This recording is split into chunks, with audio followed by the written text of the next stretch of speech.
Então, agora a gente vai falar um pouquinho sobre a produção de manteiga. Segundo o RISPOA, artigo 568, por definição, manteiga é o produto gorduroso obtido exclusivamente pela bateção e malaxagem, com ou sem modificação biológica do creme pasteurizado, derivado exclusivamente do leite de vaca, por processos tecnologicamente adequados. A matéria gorda da manteiga deve ser exclusivamente, então, proveniente de gordura láctea, então a gente não utiliza gorduras vegetais. Por denominação, então, por rotulagem, a manteiga em geral é o produto obtido do leite de vaca. Se a gente utilizar outro leite de outra origem, a gente tem que especificar na rotulagem a espécie. E a gente pode ter duas variedades, então, a manteiga com sal e sem sal. Aqui eu trouxe, então, um exemplo da manteiga aviação, que é uma manteiga bem tradicional, uma das marcas mais consolidadas no país, como exemplo, então, dessas duas variedades de manteiga que a gente pode obter. Ainda em caráter de classificação, a gente pode ter diferentes tipos de manteiga, a manteiga de mesa e a manteiga de cozinha. A manteiga de mesa é aquela que obtém a classificação extra, primeira qualidade ou comum. Aqui eu trouxe um exemplo que essa manteiga da aviação ela é uma manteiga extra, a Italac ali em pote é uma manteiga de primeira qualidade, e depois a gente tem uma manteiga comum também da Italac. A manteiga de cozinha é aquela que não satisfaz os padrões previstos para o tipo de mesa, então ela tem um reaproveitamento culinário, porque nessa categoria que geralmente se inclui a manteiga fundida, que é utilizada como ingrediente para a produção de outros alimentos, como a gente vê ali na foto, na garrafinha. Para entender um pouco essa questão de extra, primeira qualidade, comum e de cozinha, a gente vai avaliar essa tabela de características, principalmente sensoriais. Se a gente for ver, a manteiga extra, ela é a que maior tem o parâmetro próximo ao parâmetro máximo de sabor e aroma. Já a manteiga de cozinha, ela não tem um sabor e um aroma tão pronunciado como a extra. Também em relação à textura, a gente verifica a mesma coisa, a extra tem um valor muito superior de textura e consistência comparado, então, à de cozinha, que principalmente ela é utilizada muitas vezes de forma fundida. Além disso, em relação à apresentação, numa escala de máximo 5, a manteiga extra, ela apresenta esse 5, e a de cozinha tem um mínimo 3. Então, a gente verifica que essa extra de uma extrema qualidade, seguido pela primeira qualidade, a comum, e a comum é o que a gente tem, digamos, de mais usual para o nosso dia a dia, e a de cozinha mesmo ela é utilizada para outros fins culinários, como ingrediente para outras preparações de alimentos. Quando a gente fala também, então, relacionado à qualidade dessas manteigas extra, primeira qualidade e comum ou de cozinha, a gente vê que a extra tem um pouco mais de gordura, 83% comparado a 80% da primeira qualidade da de cozinha, só que ela tem uma acidez um pouco menor comparado à acidez de primeira qualidade e da de cozinha. Assim como também é importante a gente verificar que não existe a adição de corante vegetal na extra, onde na comum, na de cozinha, essa adição de corante vegetal ela é obrigatória, por isso que a gente até percebeu ali naquela foto da garrafa da manteiga fudida, que ela tem uma coloração amarela bem acentuada. Critérios microbiológicos, então, para a gente conseguir comercializar essa nossa manteiga. A gente tem que satisfazer coliformes a 45 graus Celsius, Staphylococcus coagulase positiva e Salmonella sp. Então, ou seja, para a gente conseguir, por legislação, comercializar nosso produto, a gente tem que ter ausência, então, de Salmonella, e aí a gente também tem esses parâmetros de coliformes e Staphylococcus para garantir a segurança do produto para ser comercializado ao consumidor. Quando a gente fala da composição dessa nossa manteiga, a gente tem ingredientes obrigatórios e ingredientes opcionais.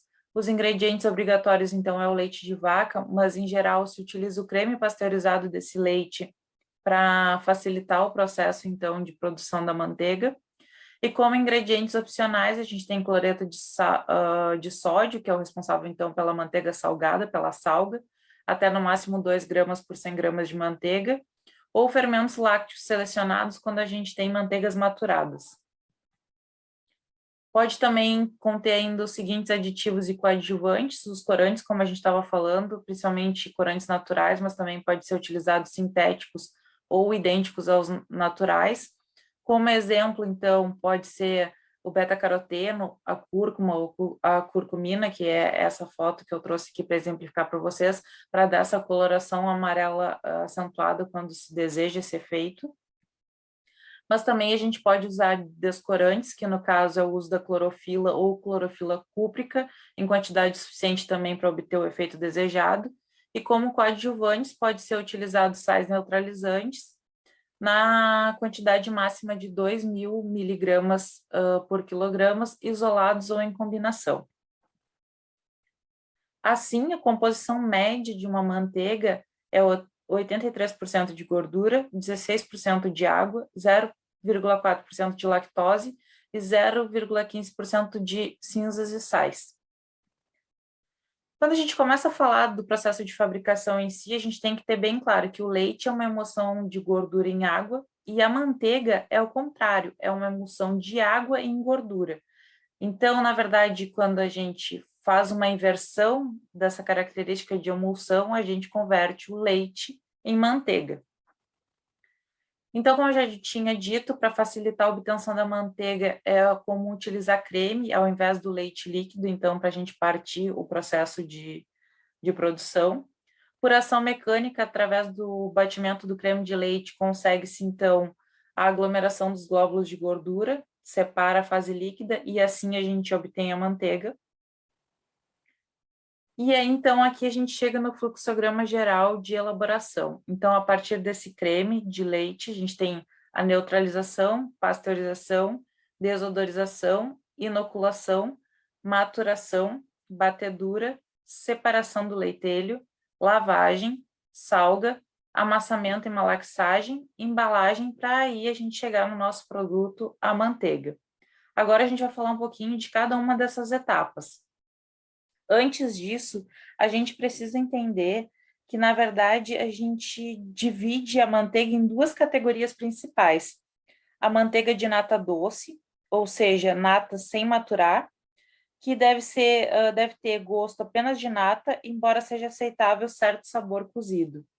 Então, já ao contrário disso, na manteiga de nata ácida, a gente tem natas acidificadas por crescimento microbiano, que deve apresentar odor de acetil. Então, nessas manteigas de creme ácido, a gente tem mais aroma, maior rendimento e menos riscos de alterações microbianas. Já nessa manteiga de creme doce, é um processo sem maturação e um leitelho menos acidificado, que muda um pouco as características do produto. Quando a gente fala, então, dessa obtenção do creme, que é a nossa matéria-prima base ali para começar o processo, a separação da gordura, ela é feita aproveitando-se a diferença de densidade entre a matéria gorda e os demais componentes do sistema. Então, é onde feito o desnate. Aqui é como a gente viu na aula de leites de consumo, aquela questão da padronização do teor de gordura, a separação na centrífuga rotatória, que a gente faz essa separação pela diferença de densidade, então, da matéria gorda. O mais importante é que, independente da origem, esse creme, quando ele chega à central leiteira, ele tem que estar numa temperatura entre 2 a 4 graus Celsius para evitar, na medida do possível, o crescimento de psicotróficos. E também, como normalmente esse creme precede de outras indústrias lácteas, ele é pasteurizado e transportado de modo a evitar, então, a contaminação microbiana, mas também evitar a aeração excessiva e a formação de espuma. Após a recepção e a pesagem e análise desse creme, ele é armazenado em depósitos e, se necessário, então, se procede à desacidificação, que também a gente pode chamar de neutralização. Então, essa operação ela é necessária quando a acidez do creme é superior a 20 graus Dornick. Então, esse processo de neutralização, como a gente já tinha dito antes, a gente utiliza agentes neutralizantes, como os óxidos e hidróxidos de cálcio e magnésio, com o intuito de deixar nossa matéria-prima com uma acidez adequada, porque Como eu vou saber se eu vou aplicar e o quanto eu tenho que aplicar? Vai depender, então, do grau de acidez do creme que chega para o meu processamento. Quando a gente segue para a pasteurização segue os mesmos preceitos, então, que a gente viu em leites de consumo, que a gente viu ali para a nata. O processo de pasteurização, ele utiliza, então, aquelas mesmas características em geral da pasteurização rápida, né? Às vezes, como eu disse, pode ter umas diferenças no binômio tempo-temperatura, mas sempre visando eliminar os micro-organismos não esporulados e patogênicos, né, para garantir a segurança do produto. Existem umas pequenas alterações, como eu disse, em função de que no leite, já que se tem uma gordura no creme que exerce um efeito protetor nos micro-organismos, implica que esses micro-organismos se tornam mais termorresistentes, então pode ter umas diferenças nesse binômio tempo e temperatura, mas em geral se trabalha com as faixas de temperatura de pasteurização rápida. Então, o mais utilizado é um pasteurizador de placas. Os equipamentos são projetados para realizar as operações de pré-aquecimento, pasteurização, desodorização e resfriamento, tudo em linha, tudo de forma, digamos, conjunta, trabalhando em etapas sucessivas. Após a pasteurização, o creme deve ser imediatamente resfriado para evitar defeitos sensoriais como sabor a cozido ou sabor de azeite, alguma alteração, então, das características sensoriais de sabor. E a temperatura de resfriamento depende do tipo de maturação. Se a gente vai maturar sem acidificação, a temperatura é de 6 a 10 graus Celsius, e com acidificação de 20 a 22 graus Celsius. A desodorização, então, tem a finalidade de retirar do creme substâncias voláteis indesejáveis que podem também conferir sabores e odores estranhos a esse nosso produto. Os equipamentos são localizados na saída do pasteurização, como eu disse, em linha. Eles estão sob vácuo, então, e recebem a gordura quente, que desce como uma fina camada pelas paredes. Então, aí, fazendo a separação, então, a saída dos voláteis. Após, então, é enviado ao refrigerador, onde é resfriado a temperatura de maturação. Quando a gente fala nessa questão de inoculação com culturas selecionadas, a gente está falando principalmente da questão dos aromas da nossa manteiga. Por quê? O desenvolvimento do aroma característico da manteiga está ligado à atividade de determinadas bactérias láticas conhecidas como cultivares do aroma. Essas bactérias, quando crescem no creme, geram uma série de substâncias como acetil, metil, carbonil ou acetoína, que por oxidação transformam-se em diacetil, considerado o principal responsável, então, pelo aroma do nosso produto. A quantidade de diacetil varia entre 0,5 e 1,5 miligramas por quilograma de manteiga. E as bactérias láticas responsáveis, então, por essa transformação, por essa inoculação, pertencem ao gênero Leuconostoc, que são micro-organismos que necessitam de meio ácido para desenvolver. Então, pode estar associados a bactérias acidificantes como Lactococcus lactis ou Lactococcus cremosis, e aí também observa-se, então, uma simbiose nesse processo para garantir, então, essa característica de aromas que nos remetem, então, ao nosso produto, à nossa manteiga. A produção de diacetil e acetoína é um fenômeno que ocorre já que em 24 horas esses compostos eles têm um aumento e depois eles se reduzem, então a gente tem todas umas características então de processo para conseguir obter essas condições. Então a porcentagem de fermento adicionado sob agitação constante logo após a passagem do creme pela refrigeração varia de 2 a 5%.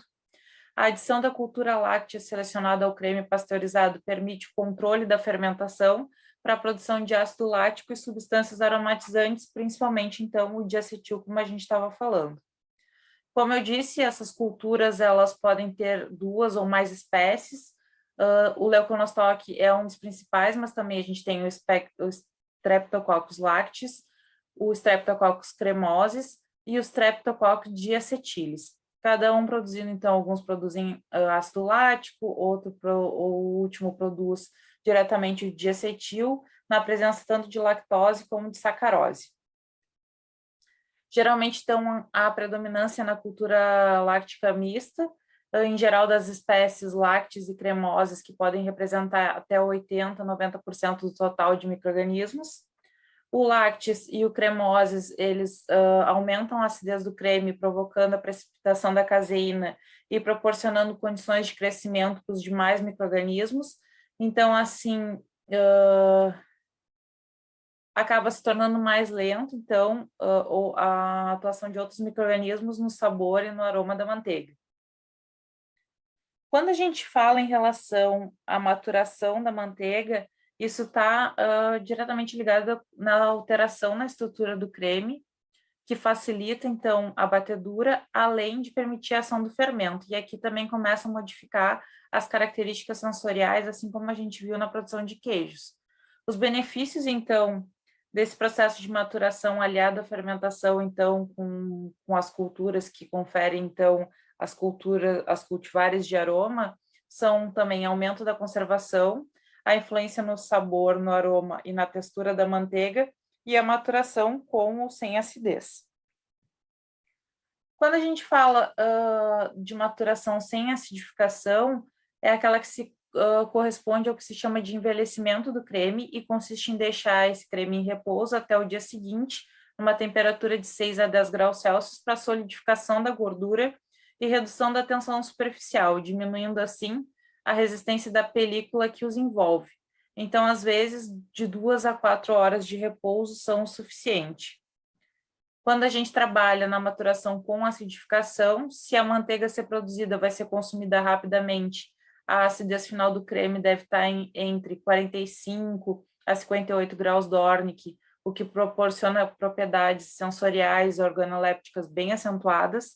Já se a manteiga se destina ao armazenamento, o creme, após a maduração, deve ter uma acidez de 30 a 35 graus Dornick, que proporciona aroma e sabores discretos.